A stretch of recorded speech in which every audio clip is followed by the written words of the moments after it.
AES au Sénégal. maa ngi tudd Souleymane Jules Diallo nekk un soldat du panafricanisme bokk ci organisation panafricaine yëpp parce que dama jàpp ne xeex bi il faut ñëpp ñu dajaloo parce que panafricanisme dafa yaatu te daanaka kuréel bu nekk dafa am benn mbir boo xam ne moo ko tax a jóg te jàpp naa ne suñu booloo mooy gën a am doole ci xeex bu ñuy xeex donc man dama jàpp ne dama bokk fépp mais organisation boo xam ne foofu laa sokkeekoo mu ngi tudd JIF Afrique.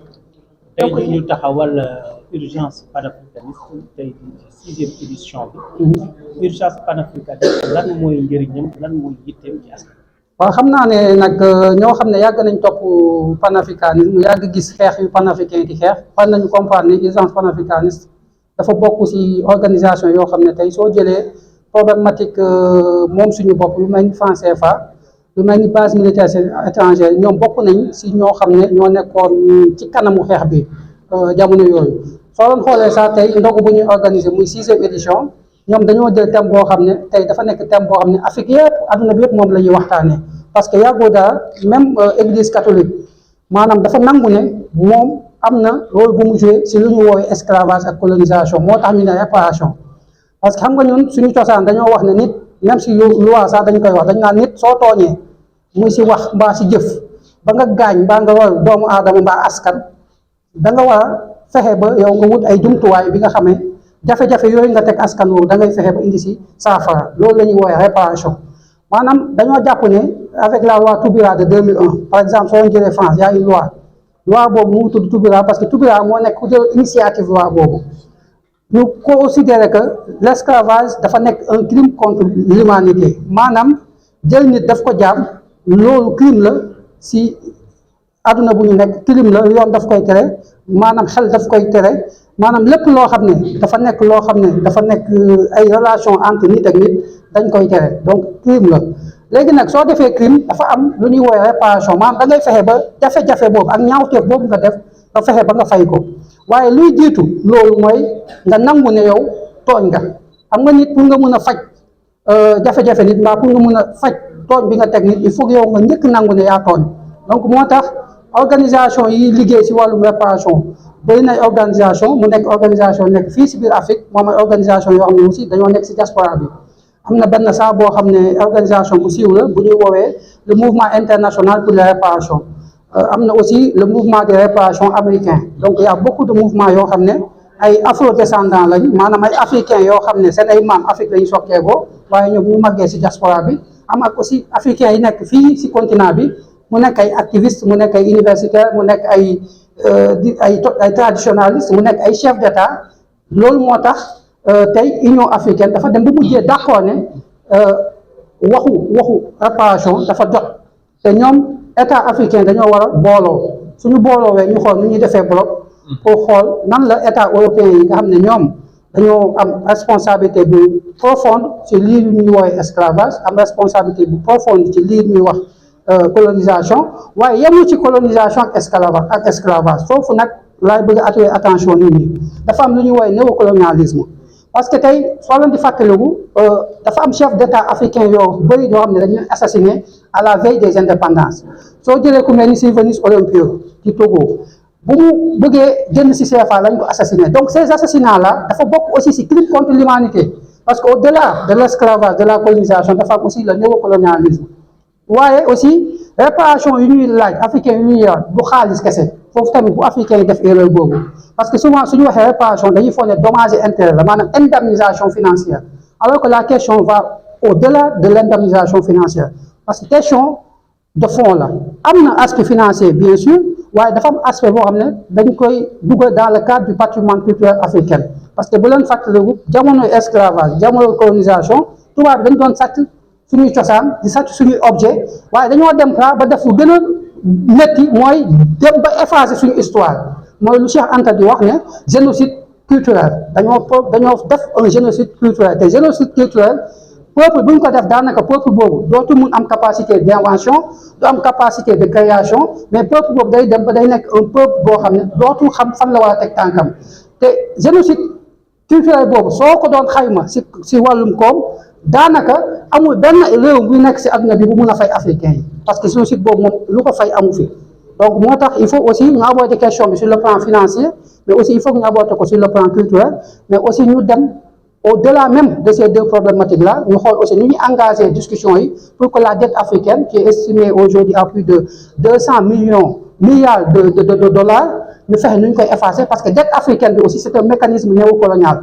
Moi, nous avons ce qu'on appelle le pillage des matières premières, nous avons des ressources stratégiques pour utiliser ko te ñun joxuñu ci dara ba paré nak né ñew leen ñu lebal leen pour ngeen mëna tabax seen ay dëkk waye ci biir lebal boobu aussi ñoom dañoo saboter suñu économie, n'est-ce pas, saboter suñu système éducatif, saboter suñu système sanitaire, même saboter même suñu modèle politique. Moo tax ñu indi ñu lu ñuy woowee démocratie te gis nañ démocratie boobu ba tey mënu fexe ba dox.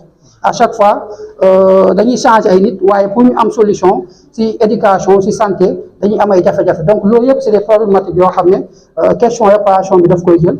waaye aussi soo jëlee lu mel ni diaspora bi nga jël par exemple ce qu'on appelle les Caraïbes foofu jafe-jafe au-delà de esclavage colonisation ñoom dafa am beneen forme de génocide bu ñuy subir parce que vous avez entendu yàggul au niveau de la Martinique en Guadeloupe ce qu'on appelle empoisonnement à la couleur d'école.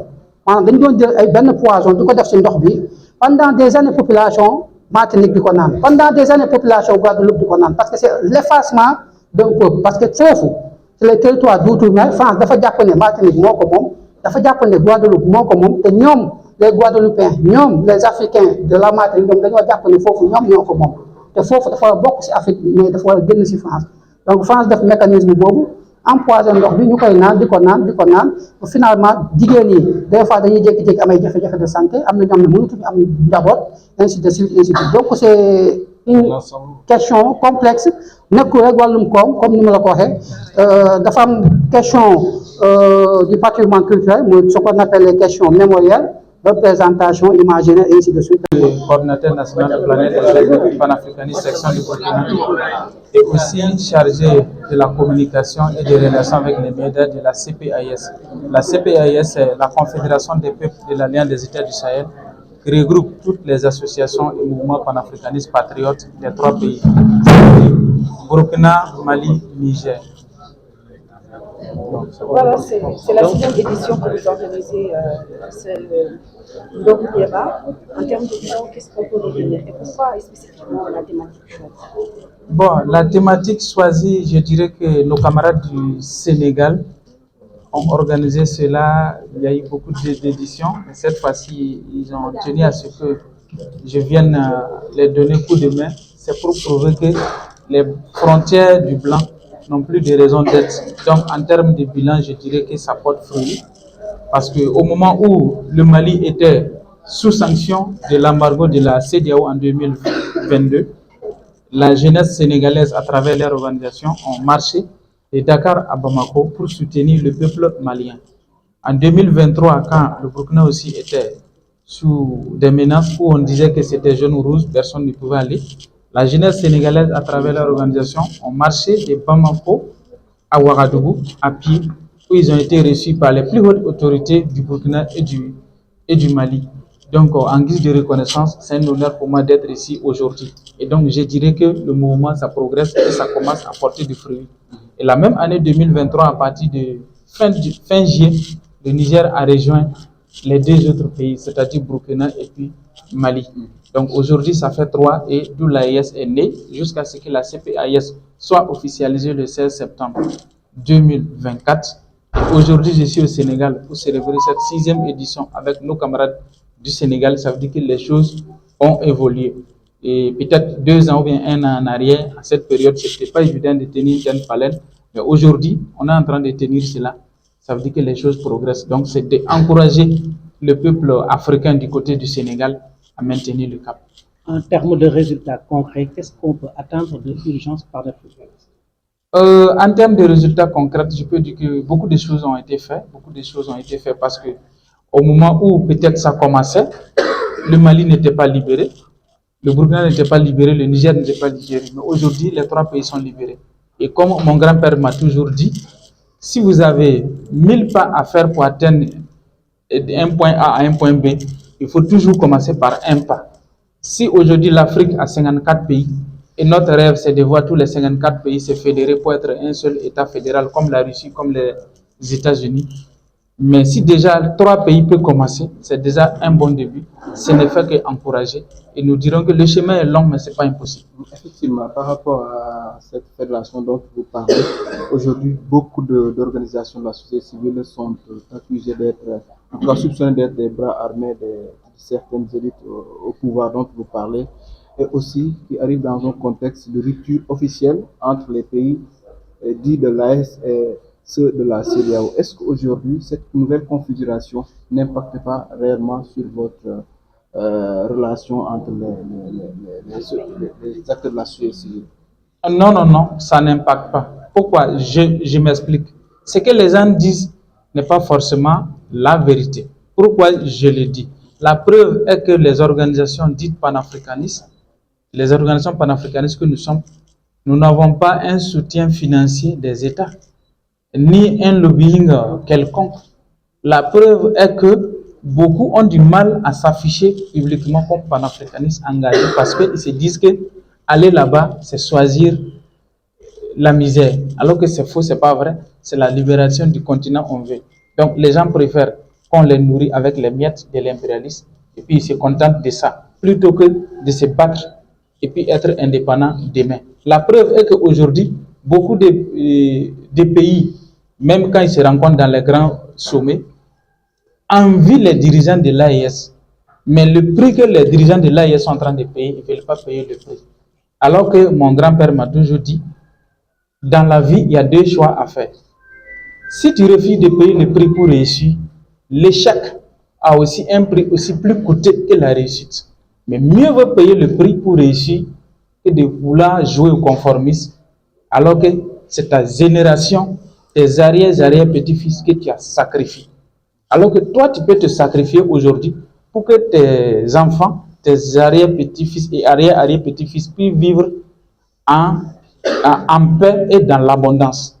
Donc, ce combat que l'AES mène aujourd'hui, c'est un combat de libération. Ceux qui ont choisi de ne pas emprunter le même chemin que l'AES refusent d'être libres. Ils préfèrent être esclaves. Ah bon? De l'impérialisme, oui, bien sûr, puisque on en a vu ça aux États-Unis en son temps, où les maîtres disaient aux esclaves, vous êtes libres, l'esclavage est fini, allez-y. D'autres esclaves supplient les maîtres blancs pour dire, nous on préfère rester avec vous, on ne veut pas la libération. Aujourd'hui, c'est ça. Nous sommes dans un ère de libération. Tous ceux qui refusent de chasser les bases militaires françaises, de renoncer aux accords coloniaux, ou bien comme on appelle les 11 accords secrets, c'est qu'ils ont décidé de rester de manière volontaire esclaves de l'impérialisme. Sinon, c'est l'ère du verseau, c'est l'ère de la libération du continent africain. Est-ce que, contrairement au même moment, est-ce que les autres aussi, vu cette nouvelle configuration, par exemple dans les pays de l'AES où on chasse les Français, au même moment, elle est devenue la chasse gardée, par exemple la Russie avec les forces Wagner et autres. Est-ce qu'on n'est pas en train de remplacer, peut-être, non, laissez-le poser sa question. Est-ce qu'on n'est pas en train de remplacer, comme vous le dites, un maître impérialiste par un autre maître impérialiste? Non, loin de là, ça n'a pas de rapport. On n'a pas chassé les Français. On a dit aux militaires d'occupation française des partis, vous êtes Sénégalais, n'est-ce pas? Est-ce que le Sénégal est un pays souverain? Est-ce que le Sénégal a une base militaire en France? Ou bien un détachement? Le Sénégal n'a pas de détachement français en France. Et militaire sénégalais en France, il n'y en a pas. Si déjà vous avez une présence des militaires étrangers sur votre territoire, vous n'êtes pas souverain. Et la preuve est que la France n'est pas venue ici en Afrique parce qu'on l'a invité. Au contraire, il est venu s'imposer par force. Moi, je viens du Burkina Faso. Comment la France est venue là-bas? La France est venue massacrer les populations pour s'imposer par la force. À Kaya, dans la région du centre-nord, la France a tué des Burkinabés, préparé les chairs, donné à des Burkinabés de manger. Ça s'est passé au Burkina Faso. Quand ils sont arrivés à Ouagadougou, la capitale, ils ont brûlé toutes les maisons de Ouagadougou, tué et brûlé tout. Sauf la cour de Moro Nava, qui est le chef suprême des Mossé, qui est le roi des Mossé. Donc, le drapeau français flottait dans la cour de Moro Nava. C'est la seule cour qui n'a pas été brûlée. Est-ce que tu as cette histoire?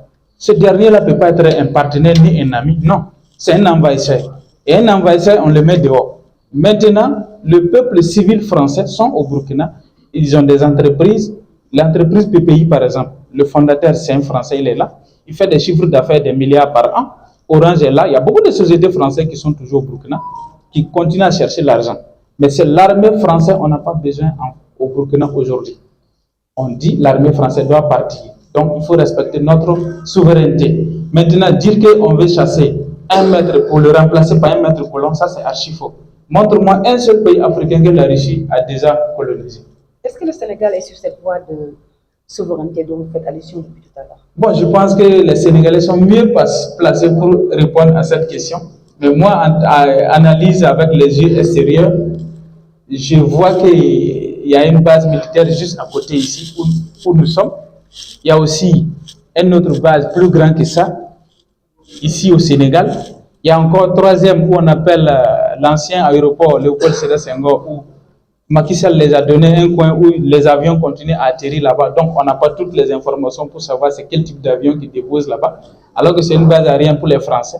Pour moi, comme le pouvoir appartient au peuple, et que pendant les élections, son Excellence Ousmane Sonko, qui est actuellement Premier ministre, a dit que quand lui sera élu, il va rompre les accords militaires avec la France. Ça veut dire que les bases militaires seront fermées, ils vont rentrer. Deuxièmement, il a aussi promis de quitter le franc CFA. Et je pense que c'est une promesse de campagne.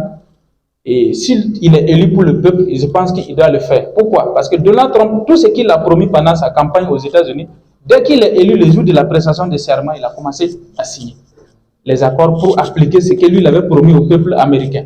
Et donc, je pense que ça fait 1 an de cela. Si ce n'est pas encore fait, c'est l'occasion pour moi d'inviter son Excellence Ousmane Sonko et Diomaye Faye à passer à l'action.